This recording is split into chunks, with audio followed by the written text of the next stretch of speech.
Dahil deserve mong kumain ng masarap araw-araw, tara, sa Tito J na. Ayun, so deserve mo talaga na kumain ng masarap araw-araw guys. Kaya ngayon, andito tayo sa Tagum para ipakita sa inyo kung saan ba located ang kaka-open lang na Tito J dito sa Tagum. So kung nakikita ninyo guys, dito tayo ngayon sa Gaisano Mall of Tagum, pero hindi sa loob ng Gaisano, kundi dito sa likod ng Gaisano Mall of Tagum, makikita ang Tito J. Ayan, so kung nakikita nyo, sobrang dali lang talaga makita ang Tito J guys. At siyempre dahil andito tayo, hindi pwede na hindi natin matitikman ang lutong Tito J. Kaya tara, ano pang hinihintay natin guys? Let's go! Kainan na! So guys, nagitataron dari sa Tito J sa Tagum City. So atong tilawan ang ilang mga lamian dari nga pods. Tara!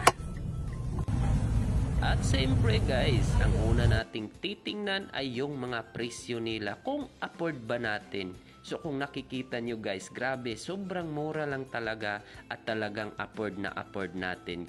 Kaya dito, wala na akong ibang ginawa, kundi patingin-tingin na at mag-o-order na. Let's go!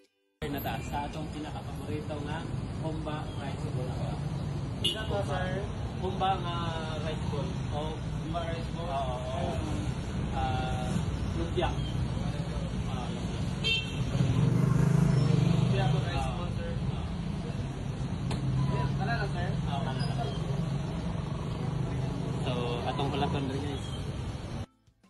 So hinihintay ko na lang yung order ko guys. Grabe, sobrang excited ko na matikman ang lutong Tito J.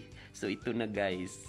So muna niya itong order guys. Ang humba rice balls niya at saka yung lumpia.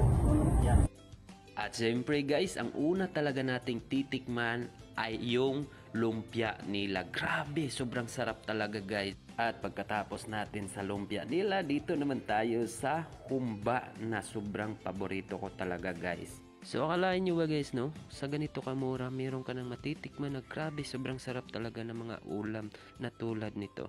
Kaya kung taga-Tagum ka guys, ano pang hinihintay mo? Visit J.